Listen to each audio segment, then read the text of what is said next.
Hi everyone, welcome back to my channel. For today's video, we're going on yet another adventure with Mason. We drove to Matthiessen State Park and we are going on a huge hiking trail for the first time with Mason. If this is the first time watching any of my videos on YouTube, hi, my name is Martha and I have a 4-year-old son named Mason that happens to be autistic.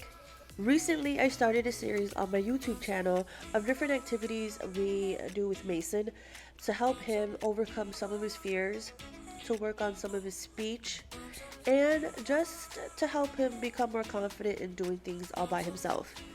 And this time, we went hiking.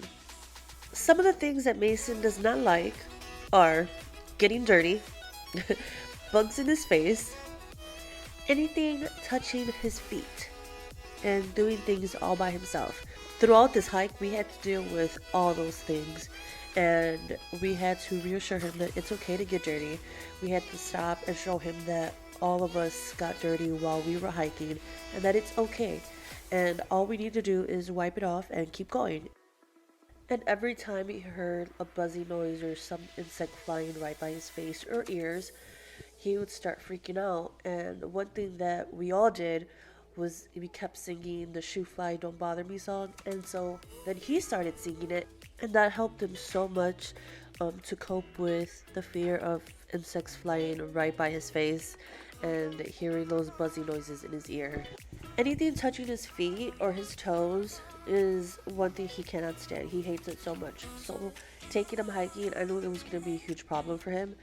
But to be honest, he did amazing. He notices that everyone was getting dirty and none of us were making a big deal about it. And he would stop and he would look down and notice that he got mud on his shoes or his toes are feeling weird because of the grass. And he dealt with it amazingly. Some of you are probably thinking, oh my god, you're traumatizing your kid because you're making him do things that scare him and things that he doesn't like. But honestly, he loves doing all of this. He loves playing outside, he loves getting wet. He just has a hard time with certain things, and by taking him on this trail, I wanted to help him overcome those fears. And that is exactly what we ended up doing. By the end of the hiking trail, he was all muddy, he was dirty, and he did not scream or complain about it at all. And that made me so happy because I know that that bothered him a lot. And by him doing that and facing his fears and getting over the fear of getting dirty and muddy was a huge accomplishment for him. And I couldn't be any more proud and happy for him. And his face at the end when we finished the trail, his face reassured me that what we're doing to help him overcome his fears is actually working and it's not hurting him or making him scared of anything. And that makes me feel so much better. And I've started noticing that his confidence, his self-esteem was just getting way better. He was not as scared anymore. From like in the beginning of the trail, he was like a little bit scared of touching the water, but by the end, like the middle of the trail, he was touching the water. He was putting his feet in the water, and little things like that just make me feel 10 times better about everything we're doing with him because it's showing me that okay, like he has this in him. He can do it. He just needs to know that it's okay. He's going to be safe and nothing bad's gonna happen to him if he tries new things. We also worked on his speech throughout the trail, and one thing we did was we did not react whenever he would grunt or make noises. We would only react when he used his words. For those of you that don't know, autistic kids sometimes are nonverbal, and some are sometimes nonverbal and are able to talk, but they just choose not to talk. And that is in Mason's case. He is able to talk, but he just sometimes chooses not to, and he chooses to make noises instead of talking. So we practiced that a lot, and he did amazing. He was asking for help when he needed it. He told us and let us know when he was scared and when he was stuck. At times, he would make noises and make grunts and try to get our attention by doing that, but we did not react. We did not fall for it. We knew that he was capable of asking for help, so we waited until he asked, and when he asked, we helped him. And after that, he never made one of those noises again throughout the trail. So he got the hang of it, saying, okay, if I actually speak, they would react and they would actually help me.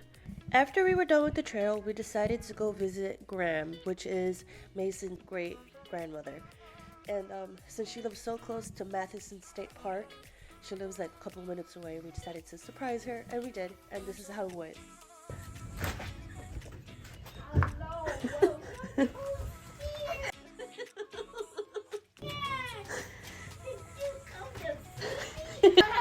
Hi.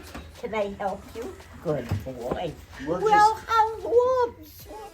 One of the first things Mason does when we get to Graham's house is ask for toys. And believe it or not, this little house right here and these other toys that Mason is playing with actually belonged to his dad when he was younger and Mason's age. It's crazy. These things are more than 20 years old, and it is crazy how Mason is playing with it just like his dad used to play with it when he was his age.